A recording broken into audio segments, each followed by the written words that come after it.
Hello student, I am Sonam. Welcome back to my YouTube channel Apna Vidyalaya. आज के इस video में हम आप सभी को बताएंगे एक मोस्ट इम्पोर्टेंट टॉपिक। तो यहाँ पे इस वीडियो में हम आप सभी को बताएंगे क्लास 10 सामाजिक विज्ञान का 30 सबसे महत्वपूर्ण और वायरल प्रश्न जो आप सभी के बोर्ड एग्जाम में हर साल आता है और 101% गारंटी कि इस बार भी आप सभी के बोर्ड के पेपर में बिल्कुल छप चुका है। आप सभी के एग्जाम में ये क्वेश्चन हर साल आते हैं, बार बार पूछे जाने वाले ये 30 क्वेश्चन को अगर आप लोग तैयार कर लेते हो तो आप सभी का क्लास 10 सामाजिक विज्ञान में 70 में 70 नंबर बिल्कुल पक्का है। ये मेरी 100% गारंटी है। ठीक है, मात्र आप सभी को इस 30 प्रश्नों को पढ़ना है। तो अगर आप लोग भी इस बार टारगेट बनाए हो कि इस बार आप सभी को बोर्ड एग्जाम में 95% लाकर एक टॉपर स्टूडेंट बनना है, तो आप लोग इस वीडियो को बिना स्किप के लास्ट तक देखिएगा।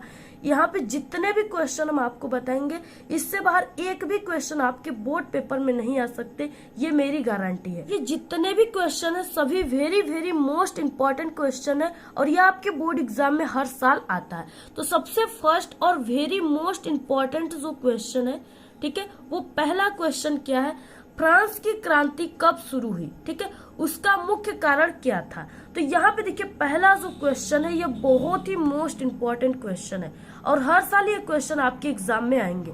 तो यहाँ पे देखिए जो फ्रांस की क्रांति कब शुरू हुई, इसमें दो क्वेश्चन है। सबसे पहले आपको क्या करना है, अच्छी प्रकार से क्वेश्चन को पढ़ना है, क्योंकि आप सभी को ठीक है 3 घंटे 15 मिनट के समय आपको मिलता है, जिसमें से ये जो 15 मिनट है इसमें आपको पूरे प्रश्न पत्र को पढ़ने के लिए मिलता है। तो आपको इस 15 मिनट में पूरे प्रश्न पत्र को जरूर पढ़ना है। इससे आपको क्या बेनिफिट होता है कि आपको ये पता चलता है कि इस क्वेश्चन में कितने क्वेश्चन दिए हैं, ठीक है, और इसके कितने नंबर के क्वेश्चन ये आपको जरूर देख लेना। तो फ्रांस की क्रांति कब शुरू हुई थी, पहला क्वेश्चन ये है। उसका मुख्य कारण क्या था, यानी इसमें दो क्वेश्चन है, ठीक है, 2+2 यानी ये कितने नंबर वाला क्वेश्चन है, 4 नंबर वाला क्वेश्चन है। यहाँ पे हम आपको सभी प्रकार के क्वेश्चन बताएंगे, ठीक है, दीर्घ उत्तरी क्वेश्चन और यहाँ पे 4 नंबर वाले क्वेश्चन, सभी प्रकार के क्वेश्चन यहाँ पे हम आपको बताएंगे और लास्ट में आपको बहुविकल्पी क्वेश्चन भी बताएंगे। तो यहाँ पे देखिए जो फ्रांस की क्रांति शुरू हुआ था, ठीक है, वो 5 मई 1789 ईस्वी को शुरू हुआ था। 5 मई 1789 ईस्वी को क्या हुआ था, फ्रांस की क्रांति शुरू हुआ था। अब देखिए इसका कारण क्या था और फ्रांस में जो राजा थे वो कौन थे, ठीक है, तो जो राजा था यहाँ पे वो लुई 16वां था। कौन था, लुई 16वां था, लुई 16वें थे, ठीक है। तो ये जो लुई 16वें थे, इनके जो फिजूल खर्ची थे, यानी ये अपने और अपने पत्नी के ऊपर काफी ज्यादा पैसा जो करते थे, खर्च करते थे, ठीक है, काफी ज्यादा खर्च करते थे। ये सिर्फ फिजूल खर्ची में जीते थे। इससे क्या हुआ कि जो शासन व्यवस्था था, ठीक है, उसकी आर्थिक स्थिति आ गई, यानी धन की कमी हो गई, ठीक है। जब धन की कमी हो गई तो क्या हुआ कि उस फ्रांस की, यानी कि क्या हुआ, देश का क्या होता है, आर्थिक स्थिति कमजोर हो जाती है, पैसे बिल्कुल भी नहीं रहते, दूसरे देश से कर्ज लेने पड़ते हैं। तो यहाँ पे ये जो लुई 16वां है, जब धन की कमी हो गई, अत्यधिक खर्च कर दिए, ठीक है, तो क्या किए ये कि जो वहाँ के मजदूर थे, ठीक है, मध्यम वर्ग वाले थे, मजदूर थे, यानी इन पर इन्होंने कर लगाना शुरू कर दिया, ठीक है। तो जब देखिए मजदूरों पर कर लगेगा, कर जो व्यवस्था थी, यानी इनसे पैसे उछलने शुरू कर दिए। तो मजदूरों से जब पैसे उछलेंगे तो मजदूर विरोध तो करेंगे ही। तो क्या हुआ कि हड़ताल हो गया, विरोध होने लगा, जिससे जो क्रांति थी वो फ्रांस की क्रांति की रूप ले ली, ठीक है। तो वही यहाँ पे 1789 ईस्वी में फ्रांस की क्रांति शुरू हुई थी। तो इस तरह से आपको क्या करना है, लिखना है, ठीक है। दोषपूर्ण शासन व्यवस्था, राजा की फिजूल खर्ची, इस तरह से आप लोग मुख्य कारण में हेडिंग डाल कर लिख सकते। उसके बाद देखिए नेक्स्ट है दूसरा क्वेश्चन, ठीक है, बहुत ही इंपॉर्टेंट है। तो यहाँ पे देखिए हम आप सभी को जितने भी क्वेश्चन है सभी का आंसर हम आपको लिख करके अभी, ठीक है, यानी 10 क्वेश्चन पर वीडियो में रहेंगे, सभी के आंसर हम आपको लिख करके लाएंगे। यहाँ पे सिर्फ हम आपको 30 इंपॉर्टेंट क्वेश्चन ही बताएंगे, ठीक है। तो यहाँ पे जर्मनी के एकीकरण में सबसे महत्वपूर्ण योगदान किसका था, ठीक है। जर्मन राष्ट्र का प्रथम सम्राट कौन घोषित किया गया, किसको घोषित किया गया, ठीक है, ये भी क्वेश्चन इंपॉर्टेंट है। तो यहाँ पे देखिए जर्मनी के एकीकरण में जो सबसे महत्वपूर्ण जो भूमिका निभाए थे वो ऑटो वॉन बिस्मार्क थे। ये क्वेश्चन बहुत इंपॉर्टेंट है, ये आपके ऑब्जेक्टिव क्वेश्चन में भी आता है। ठीक है, वो कौन थे? ऑटो वॉन बिस्मार्क थे।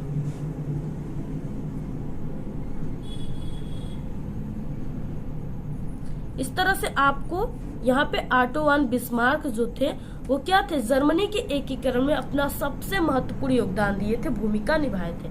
इसके बाद जर्मन राष्ट्र का प्रथम जो सम्राट घोषित हुआ था वो कौन घोषित हुआ था? तो वो दूसरे थे, यानी वो विलियम प्रथम थे। ठीक है, तो इस तरह से आपको दोनों को याद कर लेना है, काफी इंपॉर्टेंट है। देखिए नेक्स्ट क्वेश्चन है तीसरा, राष्ट्रवाद से क्या तात्पर्य है? यूरोप में राष्ट्रवाद के उदय होने में कौन कौन सी परिस्थितियां सहायक हुई? ठीक है, काफी इंपॉर्टेंट क्वेश्चन है। आप ये क्वेश्चन का आंसर आप लोग तैयार कर लीजिएगा। ठीक है, हम आप सभी को डेली सभी क्वेश्चन के आंसर की वीडियो लाएंगे, आप लोग चैनल को सब्सक्राइब करके डेली वीडियो देखकर तैयार कर लीजिएगा। नेक्स्ट है चौथा क्वेश्चन, महात्मा गांधी द्वारा चलाए गए 3 आंदोलन का वर्णन करना है। ठीक है, जो महात्मा गांधी थे वो इन्होंने 3 आंदोलन चलाए थे। पहला आंदोलन था इनका असहयोग आंदोलन। ठीक है, दूसरा सविनय अवज्ञा आंदोलन, तीसरा था भारत छोड़ो आंदोलन। तो आपको इनके तीनों जो आंदोलन है, तीनों आंदोलन विस्तृत वर्णन याद कर लेना है। ठीक है, यानी जो असहयोग आंदोलन कब हुआ था, क्यों हुआ था, ठीक है, इस तरह से आपको किस सन में हुआ था, सब कुछ आपको याद कर लेना है। बहुत इंपॉर्टेंट क्वेश्चन है। ठीक है, तीनों आंदोलन हर साल आते हैं, तो आप लोग जरूर तैयार कर लीजिए इसको। 5वां क्वेश्चन है, महामंदी से क्या आशय है? बहुत वेरी मोस्ट इम्पोर्टेंट क्वेश्चन है ये हर साल आता है। ठीक है, पिछले साल भी आया था और इसके पिछले साल भी आया था।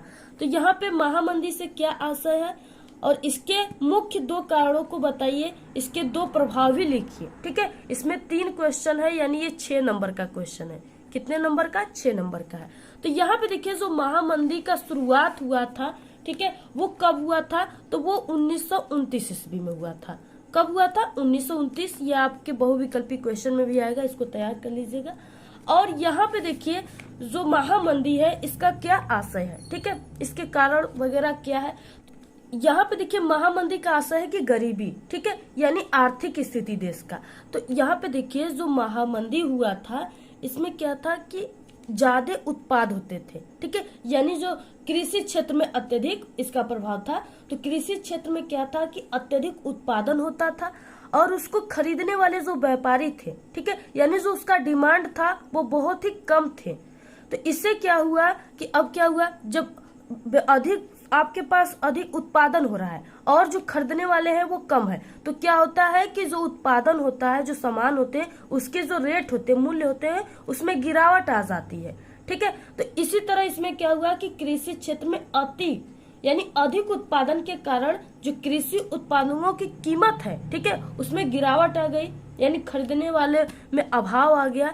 इससे क्या हुआ कि जो फसलें थे, यानी जो भी कृषि क्षेत्र से संबंधित जो भी सब्जियां थी, ये सब क्या हो गया, ये सब सड़ने लगे। ठीक है, इसके रेट ही नहीं मिल रहे थे तो ये सड़ने लगे। इससे क्या हो गया कि आप जो किसान थे, मजदूर थे, उनकी आर्थिक स्थिति खराब हो गई।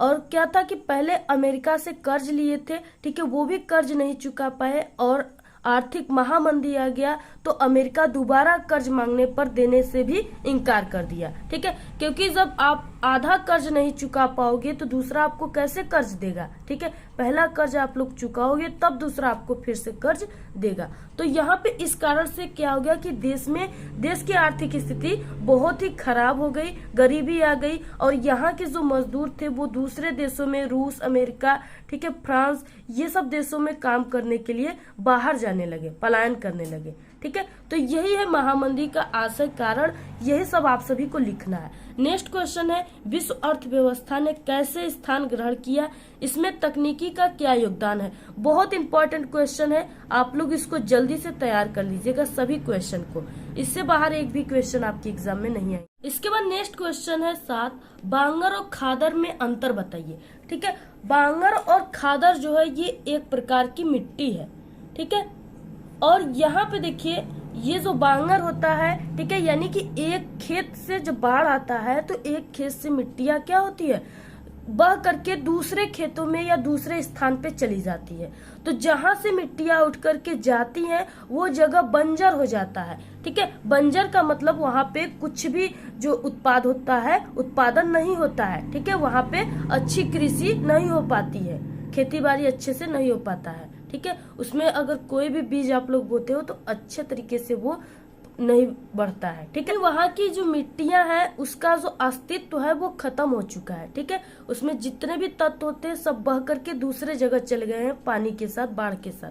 अब देखिए उस मिट्टी को बांगर मिट्टी कहते हैं। ठीक है, खादर मिट्टी किसे कहते हैं? खादर का मतलब जो उपजाऊ हो, यानी कि जो बांगर मिट्टियां बहकर बाढ़ के द्वारा जहां पे जाकर के टिकी हैं। ठीक है, उस स्थान को, उस खेत को क्या कहते हैं? उसमें जितने भी मिट्टी है उसे खादर मिट्टी कहते हैं। और ये खादर मिट्टी काफी उत्पादक वाला होता है। ठीक है, काफी उपजाऊ मिट्टी होती है। तो इस तरह से इसमें आपको अंतर लिखना है, यही है बांगर और खादर, बहुत इंपॉर्टेंट है। नेक्स्ट 8वां क्वेश्चन, संसाधन से क्या आशय है तथा ये कितने प्रकार के होते हैं? ठीक है, तो देखिए संसाधन जो होते हैं वो 2 प्रकार के होते हैं, जैव संसाधन और अजैव संसाधन। ठीक है, जैव संसाधन में जीवित वस्तुएं आती हैं और अजैव संसाधन में अजीवित वस्तुएं आती हैं। तो आप लोग इसको तैयार कर लीजिएगा, पहले भी हम बता चुके हैं, आप लोग प्लेलिस्ट में जाकर देख सकते हैं। भारत में मिट्टी के प्रकारों पर एक निबंध लिखिए। ठीक है, ये 6 नंबर का क्वेश्चन है। आपको क्या करना है, 3 से 3.5 पेज आपको लिखना है मिट्टी के बारे में। बहुत ही सरल है, आप लोग अपने शब्दों में ठीक है लिख लीजिए। मिट्टी के प्रकार, काली मिट्टी, लाल मिट्टी, ठीक है, लेटेराइट मिट्टी, जलोढ़ मिट्टी, इस तरह से आप लोग मिट्टियां जितने भी हैं आप लोग उसके बारे में थोड़ा थोड़ा अपने शब्दों में एक बार पढ़ लोगे तो बनाकर लिख लोगे। ठीक है, तो इस तरह से आपको इसको तैयार कर लेना है। नेक्स्ट 10वां, मृदा अपरदन से ठीक है आप क्या समझते हैं? मृदा अपरदन के लिए उत्तरदायी किन्हीं 3 कारणों का उल्लेख कीजिए। बहुत इंपॉर्टेंट है, आप लोग इसको जल्दी से तैयार कर लीजिए। नेक्स्ट क्वेश्चन है, जैव विविधता क्या है? मानव जीवन में इसके महत्ता का वर्णन कीजिए। ये भी काफी मोस्ट इम्पोर्टेंट है। नेक्स्ट है, जल संसाधन संरक्षण के कोई 2 उपाय बताइए। ठीक है, यानी जल को किस तरह से बचाया जा सकता है, संरक्षित किया जा सकता है। बहुत ही सरल है, आप लोग इसको लिख सकते हो। नेक्स्ट क्वेश्चन है, भारत की किन्हीं 2 महत्वपूर्ण पेय फसलों के नाम लिखिए। ठीक है, तो यहाँ पे पहला हो गया चाय, सभी लोग जानते हैं। ठीक है, और दूसरा क्या हो गया? कॉफी। ये सब क्या है? पेय फसल है, यानी पीने वाले फसल है। ठीक है, तो आपको इस तरह से लिखना है। नेक्स्ट है, भारतीय कृषि की कोई 5 विशेषताएं लिखिए। ठीक है, यानी किस तरह से भारतीय कृषि होती है। ये सरल क्वेश्चन है, आप लोग इसको एक बार पढ़ लोगे बहुत ही अच्छे तरीके से आप लोग इसको लिख लोगे। नेक्स्ट है, चावल की खेती के लिए ठीक है उपयुक्त भौगोलिक परिस्थितियों का वर्णन करें। यानी यहाँ पे क्या है कि चावल की खेती के लिए किस प्रकार की मिट्टियां होनी चाहिए जिसमें चावल यानी धान अत्यधिक होता है। ठीक है, और चावल को पानी की अच्छी, चावल की खेती के लिए ठीक है पानी किस प्रकार से होनी चाहिए, अधिक होना चाहिए या कम होना चाहिए। सब कोई जानता है कि चावल की खेती यानी धान की खेती में क्या होता है, पानी अत्यधिक होता है और ये बारिश के मौसम में होता भी है। तो इस तरह से आपको क्या करना है, लिखना है, इसकी कब कटाई होती है, कब इसको ठीक है लगाए जाते हैं, ये सब आपको लिखना है। बहुत ही सरल है। अगर आप गांव से हैं तो आप लोग इसका बहुत ही अच्छा वर्णन कर देंगे क्योंकि गांव में अत्यधिक खेतियां होती हैं और धान की खेती तो अत्यधिक होता है। तो इस तरह से आप लोग लिख लीजिएगा। ठीक है, इसके बाद नेक्स्ट क्वेश्चन आ गया, भारत में लौह अयस्क की किन्हीं 3 पेटियों के नाम लिखिए। ठीक है, तो आप लोग बहुत ही इंपॉर्टेंट क्वेश्चन तैयार कर लीजिएगा। ऊर्जा के गैर परंपरागत स्रोतों से आप क्या समझते हैं, कोई 2 उदाहरण दीजिए। ये क्वेश्चन जो है इससे हर साल क्वेश्चन आपके एग्जाम में आते हैं। ठीक है, लॉन्ग क्वेश्चन, शॉर्ट क्वेश्चन और ऑब्जेक्टिव क्वेश्चन, तीनों क्वेश्चन आते हैं और इस बार भी आया था। आप लोग इस क्वेश्चन को ठीक है अपने बुक में या क्वेश्चन बैंक में पढ़ करके अच्छे से इसको तैयार कर लीजिएगा। और सभी का आंसर की वीडियो अगर आपको चाहिए तो आप लोग कमेंट कर दीजिएगा एक बार सभी लोग, हम आपको तुरंत सभी के आंसर की वीडियो ला देंगे। ठीक है, नेक्स्ट है 18, भारत के प्रमुख राष्ट्रीय जलमार्ग कौन से हैं, इसको आपको तैयार कर लेना है। भारत में संचार के साधनों का वर्णन कीजिए, ये भी काफी मोस्ट इम्पोर्टेंट है। आप लोग तैयार कर लीजिएगा, ठीक है। और इसके साथ साथ हम आप सभी को बता दें कि आप लोग मानचित्र भी तैयार कर लीजिएगा, ठीक है। मानचित्र, क्योंकि जो मानचित्र कार्य होता है यह आपके एग्जाम में 10 नंबर का आता है, ठीक है। यानी जो क्वेश्चन आपके होते हैं 5 नंबर के, आपको सिर्फ नाम लिखने के लिए आता है और आपको, ठीक है, मानचित्र कार्य के लिए आपको नक्शा भी मिला रहेगा भारत का, उसी में आपको क्या करना है, सब कुछ दर्शाना है, ठीक है। तो 5 नंबर का आपका भूगोल से आएगा क्वेश्चन और 5 नंबर का आप सभी का भूगोल से, इतिहास से, ठीक है, और 5 नंबर का नागरिक शास्त्र से, और भी जितने हैं उनसे आएंगे। तो संबंधित जितने भी वायरल क्वेश्चन है सभी को आपको तैयार कर लेना है। और आपको क्या होता है कि 5 नंबर का सिर्फ आप लोग को नाम इसमें दर्शाना होगा नक्शे में, और इसके बाद 5 नंबर का जो क्वेश्चन आता है, ठीक है, वो आएगा आप सभी का कि आपको चिन्ह सहित नाम को दर्शाना होगा, ठीक है। तो यह आपका क्या है, यहाँ पे आधा प्लस आधा नंबर का आता है यहाँ पे, यानी 1 नंबर का क्वेश्चन रहेगा। आधा नंबर आप लोग सही नाम लिखोगे तब मिलेगा, और आधा नंबर आप लोग इस नक्शे में सही से दर्शाओगे कि हाँ यहाँ पे, ठीक है, यहाँ पे जैसे गुजरात है तो आपको इस तरह से दर्शाना है, ठीक है, यहाँ पे है, तो अगर आप लोग ऐसे दर्शाओगे तो आधा नंबर मिलेगा, यानी 1 नंबर। इस तरह से आपका 10 नंबर का ये आता है। तो आप लोग, ठीक है, आप लोग पूरे इतिहास, भूगोल यानी पूरे सामाजिक विज्ञान की किताब से सभी वायरल जितने भी मानचित्र कार्य से संबंधित क्वेश्चन है सभी को तैयार कर लीजिए, ठीक है। और पहले भी हम बता चुके हैं। भारत के 2 पड़ोसी देशों के नाम बताइए, ये भी काफी मोस्ट इम्पोर्टेंट है। इसके बाद संघवाद क्या है, बहुत इंपॉर्टेंट क्वेश्चन है, इसकी प्रमुख विशेषताओं का वर्णन कीजिए, बहुत इंपॉर्टेंट है, तैयार कर लीजिए। नेक्स्ट है सांप्रदायिकता को दूर करने के लिए किन्हीं 3 उपायों का वर्णन कीजिए, ठीक है। जल्दी से आप लोग तैयार कर लीजिए इस क्वेश्चन को। नेक्स्ट क्वेश्चन क्या है, क्वेश्चन है लोकतांत्रिक शासन प्रणाली से होने वाले 4 लाभ लिखिए, आप लोग इसको तैयार कर लीजिए। नेक्स्ट क्वेश्चन है यहाँ पे, भारत लोकतंत्र की सफलता के लिए किन्हीं 4 आवश्यक दशाओं का वर्णन कीजिए, ये भी तैयार कर लीजिए। नेक्स्ट है 25 क्वेश्चन, भारतीय लोकतंत्र के समक्ष क्या चुनौतियां हैं, किन्हीं 3 का वर्णन करना है, बहुत इंपॉर्टेंट क्वेश्चन है, सभी इंपॉर्टेंट बिल्कुल क्वेश्चन हम आपको यहाँ पे 30 छाट करके लाए हैं। आप लोग इस 30 क्वेश्चन को तैयार कर लेते हो तो आपका 70 में 70 पूरा नंबर आएगा, एक भी नंबर आपका कहीं से नहीं कटेंगे। एक विकसित देश की क्या विशेषता होती है, स्पष्ट कीजिए, ठीक है। नेक्स्ट क्वेश्चन है सार्वजनिक वितरण प्रणाली के किन्हीं 3 महत्वों को बताइए। सार्वजनिक वितरण प्रणाली जो है ये होता है राशन, जैसे राशन मिलता है कोटा का ना, वो क्या होता है, सबको मिलता है, ठीक है, जिसको लेना है वो जाकर ले सकता है। तो इसकी उसी का आपको क्या करना है, 3 महत्व बताना है।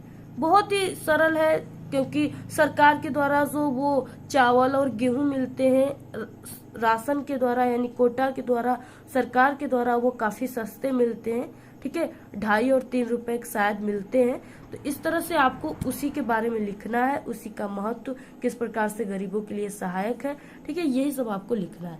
नेक्स्ट है प्राथमिक एवं द्वितीय क्षेत्रकों की विशेषताओं की विवेचना कीजिए, ये क्वेश्चन इसमें से प्राथमिक या द्वितीयक, ठीक है, दोनों में से एक न एक आपके एग्जाम में जरूर आएंगे, और ये ऑब्जेक्टिव क्वेश्चन में भी आएगा, शॉर्ट क्वेश्चन में भी और लॉन्ग क्वेश्चन में भी।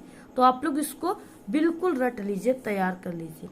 नेक्स्ट है विदेशी व्यापार से आप क्या आशय, नेक्स्ट है विदेशी व्यापार से क्या आशय है, इसके किन्हीं 3 लाभों का वर्णन कीजिए, ठीक है। नेक्स्ट है 30 क्वेश्चन आपको, ठीक है, यानी इस सभी क्वेश्चन को याद करने के साथ साथ आपको क्या करना है, सभी महत्वपूर्ण बहुविकल्पी प्रश्न, ठीक है, जो हम आप सभी को डेली इंपॉर्टेंट बहुविकल्पी क्वेश्चन हर एक सब्जेक्ट के देते हैं 20-20, तो आपको 20 नंबर के बहुविकल्पी क्वेश्चन, ऑब्जेक्टिव क्वेश्चन आपके हर एक सब्जेक्ट में आ रहा है इस बार। तो आपको क्या करना है, 10 ऑब्जेक्टिव क्वेश्चन हर एक सब्जेक्ट का, यानी सभी सब्जेक्ट का आपको डेली 10 ऑब्जेक्टिव क्वेश्चन तैयार करना है, ठीक है। डेली आप लोग टारगेट बना लीजिए, तैयार करना है। अगर आप लोग 10 ऑब्जेक्टिव इंपॉर्टेंट क्वेश्चन हमारे चैनल से डेली तैयार करते हो तो आप सभी का, ठीक है, 20 नंबर के जो बहुविकल्पी क्वेश्चन में ऐसा एक भी क्वेश्चन नहीं रहेगा जिसका आंसर आपको सही से पता नहीं होगा, ये मेरी गारंटी है। आप लोग को अगर 10 इंपॉर्टेंट क्वेश्चन डेली तैयार करते हो आप लोग, बुक से कीजिए, क्वेश्चन बैंक से या हमारे यूट्यूब चैनल से, ठीक है। अगर आप लोग करते हो तो आपका 20 में 20 पूरे नंबर हर सब्जेक्ट में पक्का है। नेक्स्ट आपको, ठीक है, 70 में 70 सामाजिक विज्ञान में पाने के लिए आप सभी को 3 न्यू मॉडल पेपर को आपको सॉल्व करना है, तैयार कर लेना है, ठीक है। इसके बाद जो न्यू मॉडल पेपर हम आप सभी को देते हैं, पिछले भी दे चुके हैं वीडियो में, अगर आप लोग नहीं देखे हो तो देख लीजिएगा।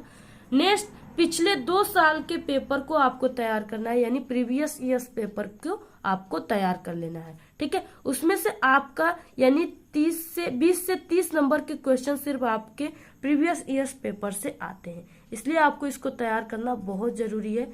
आप लोग इसको तैयार कर लीजिएगा। और नेक्स्ट आपका 10 नंबर का हमने आपको बताया कि मानचित्र कार्य आता है, तो आपको मानचित्र कार्य से संबंधित, ठीक है, 5 क्वेश्चन आपको डेली तैयार करना है, ठीक है। और आपको नक्शे में भी तैयार करना है कि कहाँ पे ये जो राज्य है या ये जो जगह है कहाँ पे नक्शे में भारत के हैं, ये भी तैयार करना है, ठीक है। तो अगर आप लोग इस तरह से तैयार कर लेते हो, सोशल साइंस की पूरी तैयारी कर लेते हो, तो आप सभी का एसएसटी में 70 में 70 नंबर इस बार बिल्कुल पक्का है, ये मेरी 100% गारंटी है, ठीक है। तो आप लोग जल्दी से तैयार कर लीजिए। अगर आप सभी को इस पूरे जितने भी क्वेश्चन थे इसकी पीडीएफ चाहिए तो आप लोग हमारे टेलीग्राम चैनल को जल्द ही ज्वाइन कर लीजिए, उसका लिंक आपको इस वीडियो के डिस्क्रिप्शन में मिल जाएंगे। और ऐसे ही अगर आपको क्लास 10th के, ठीक है, और भी सब्जेक्ट का इम्पोर्टेंट क्वेश्चन चाहिए तो आप लोग जरूर कमेंट कीजिएगा, हम आपको तुरंत वीडियो प्रोवाइड करा देंगे, ठीक है। और आप लोग इस वीडियो को अपने सभी दोस्तों में शेयर कीजिए और कम से कम इस वीडियो पर आप लोग, ठीक है, 100 लाइक जरूर दीजिए।